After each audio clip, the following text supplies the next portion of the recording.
Welcome to the Grinders Table, the podcast where we sit with C-suite executives and founders who are taking their industry by storm to figure out how you can build an exceptional career and business.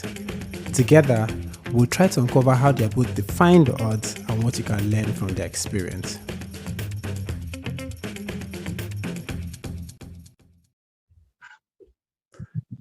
Hi, everyone.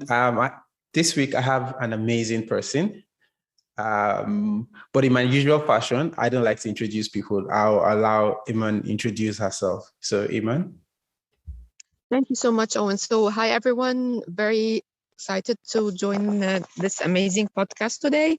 So, my name is Eman Wahby. I'm actually at the moment in Cairo, and I'm very new to the VC world. I had 13 years of experience with the in international development, mainly with the World Bank. So I worked 10 years on the Egypt program.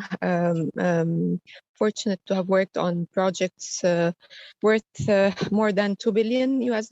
It was very interesting experience and eye-opener on the development world. And then I worked for 3 years with the senior vice president on the global SDGs agenda. Again, got very much interested into the SDGs, and this was at the same time that the IFC was actually preparing and launching the operating principles for impact investing. So when the COVID hit, I just sat back and I thought, okay, it's time during the pandemic to do something different and to do something I want to do, which was actually, I've worked a long time with young people, with startups, with NGOs across the region. So I thought this is the time to shift my career and do something I really want to do and enjoy. So this is how my journey started with angel investing. At the moment I'm an investor in three amazing companies, one in health tech, another one in biotech / agri-tech, and the third one in clean energy. So this experience was an eye-opener on Africa. Usually Egyptians, we don't really feel we're Africans a lot. So it's almost during the AFCON that we realize that we're part of Africa and we love Africa. So I'm very much passionate about Africa, discovering the continent, and I'll stop here and tell you more about my amazing journey with Africa. Over to you all. Okay, that's actually a very interesting career field experiences. But for you, when you said that COVID hit and then you realized that you wanted to do something more, something different, a lot of people come to that stage in their career where they are not so sure of what next. They know that they ought to be doing something more or something different. They just don't know how to get themselves to start doing those things. What helped you in this career shifts? What helped you in charting out a new direction for yourself? Well, two things. I just, like everyone, we started working from home, right? So at that time, my son was he was 1 year old, and I started, spending more time with him. I enjoyed really, having this experience of seeing my son a lot and spending more time with him. And at the same time, we were working from home. And I thought, okay, so let's try and do something. Jump off the boat and do something different. I mean, after 13 years of working a full-time job in international development, I thought, I want to do something more impactful. Over the years, I was fortunate to work across groups, whether it's the NGOs, the startups, private sector, international organizations. So I thought it's the right time, for me to move and do something different. A lot of people thought I'm crazy actually to do this, to take this step during a pandemic, while everyone, was at that time was a bit anxious about jobs. But I thought maybe this is the right moment for me to do something I really enjoy and I really like.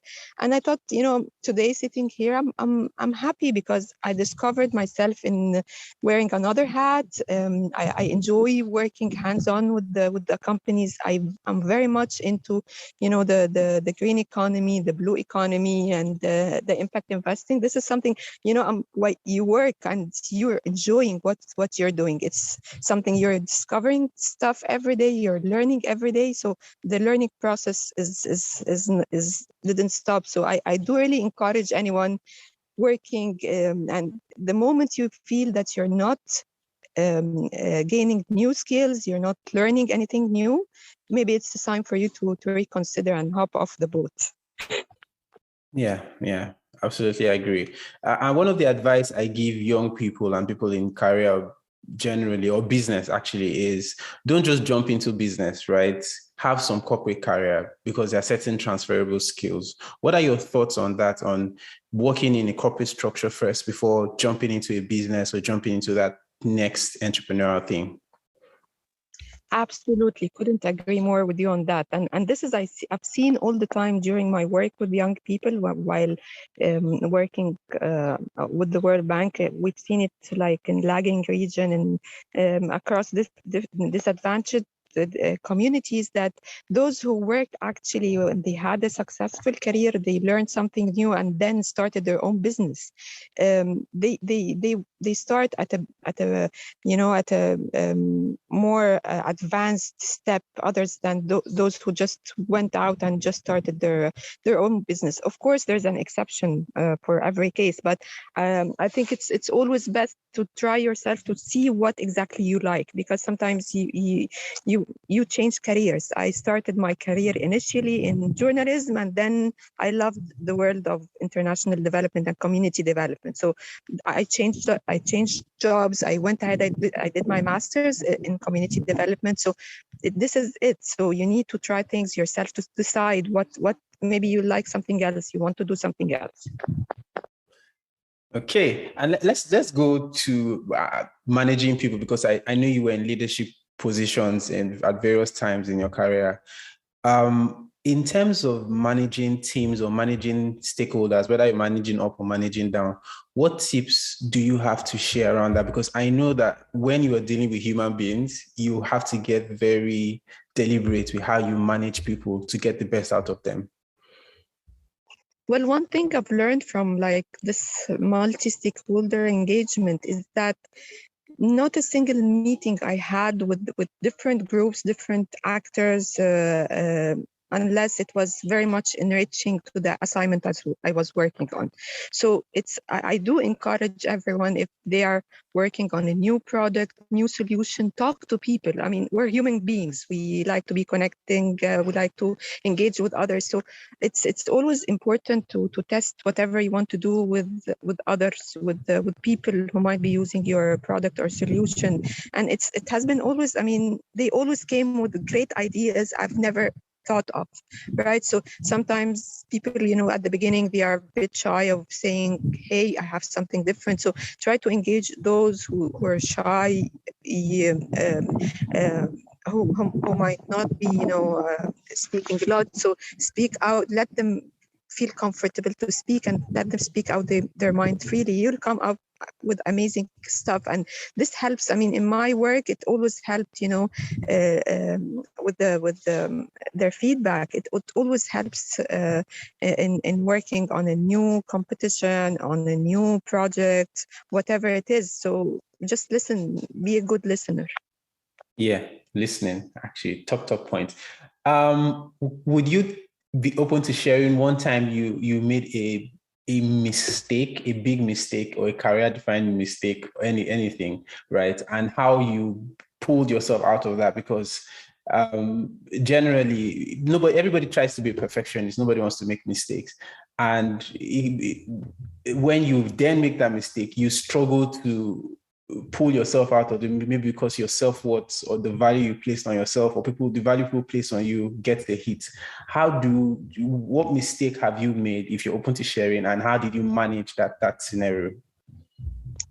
Well, I'll say it's more about a learning experience. I mean, after the 2011 revolution in Egypt, so we became, in terms of like all Egyptians, we wanted, to come up with a different, better Egypt, with a new country for everyone, where everyone would feel, enjoying their benefits as a citizen. So I would say after the revolution in Egypt, so one of the learning experiences I had is that it's not only was not only important to listen to those were in Tahrir Square, the young leaders, but there were also young leaders just far away from our side, that it was very important to reach out to them and to listen to them. So I'll share with you an experience we had, while we were preparing our strategies, that we went south in the country to Aswan, which is just on the borders with Sudan, and we had an excellent, meeting, an enlightening meeting. Everyone, even, felt we've learned today a lot, that people thought, thank you so much for coming all the way south, almost more than 1,000 kilometers here, to listen to our views and what we think and what are our priorities. So I think it's very important to look, while you're working on your strategy, on your plan. I mean, look to those who are look for the invisible. Who are those people? And try to reach out for them, getting them on the table and listen to them. True. Feedback, opening that feedback, very important. Now, as an investor, what do you see in founders? So we often hear that investment is more than the business. It's more about the founders or the people backing the idea. How do you identify the type of founders you would like to back or invest in? Well, I like a lot, the teams who from day one, I feel this is a good team. They work together well. They listen to each other. You feel the harmony among them. This is, I don't know, this is something I just feel. So and one thing, I don't have any kind of a VC investment background, so I'm just a newbie in this world. But I would really like to bridge this gap between the world of of more of the development with the VC world, because I see there's a huge potential in bridging the gap between the two worlds. So for your question, definitely one thing would be the how innovative is the solution, or the product. For me, I have definitely an eye about who's your target customers, your markets, and how do you reach them. This is something big for me. Sometimes ideas are crazy, but at the moment, for instance, I'm very much absorbed into the blue economy. I mean, it's strangely enough, Africa is a continent that's surrounded by water all around us, and we're not really seizing the potential of this economy. It's huge potential, huge opportunities for creating jobs and the blue skills and the human capital that would really make use of this. So this is at the moment, this is something I'm very much, again, I'm learning again. Yeah. I mean, life is a lifelong. I mean, life is a journey of learning. Really, it's a lifelong journey. Really. Do you like to read or do you like to listen to podcasts? Or read? Both. I like to both, actually.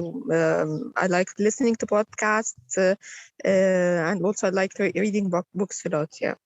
Okay, so which of them would you recommend to anybody listening? Be it books, be it podcasts. I think whatever they feel at ease with, something that attracts them. So sometimes I'm in the mood that I want to scroll down and see what are the new topics on my podcast list, and just with the horrific Cairo traffic, so sometimes I spend more time on the road. So it's the time for the podcast. So I think it's what's the right time for the right thing for you. True. And then, okay, actually, I've covered everything that I would typically want to hear from you. Okay, as we round up, I'd like you to share 3 things that you want the listeners to leave this conversation with. One thing, I think as an ecosystem, I think it's important for us, and this is what I've seen so far. It's important for us to support female founders, whether if it's not an investment, then it's helping founders learning something new, access markets. I mean, whatever it is, but we do really need as an ecosystem to empower our female founders. I think it will be healthy for the entire ecosystem. The second thing, I think it's more about the African markets collaborating and working together. So if you're a founder in West Africa, if you have a solution that you've done a good research about, and it's time for you think it's good to pilot this solution or a product in East Africa, I think this is important. This healthy flow of ideas across the different regions in Africa, I think this is very important. And at the moment, another thing I'm learning is actually going beyond the big four. Right, so there must be amazing entrepreneurs somehow who are present out of the big four markets that we're always looking at. So this would leave me with the third one is actually for the entire ecosystem to look beyond, the big four and support excellent entrepreneurs who are out there. Yeah, and can I ask a bonus question? So you touched on how we have to be deliberate around female entrepreneurs and encouraging them.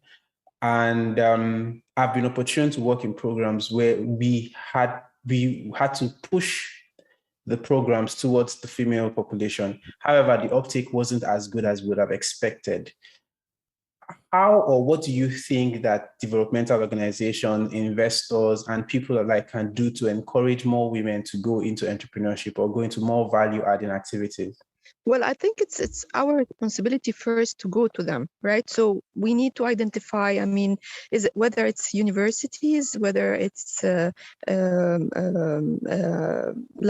hubs or whatever. People actually want to, I've seen excellent, I'll give you an example. I've seen excellent female founders who are in the south of Egypt, but they are unable to access the big VCs in Cairo.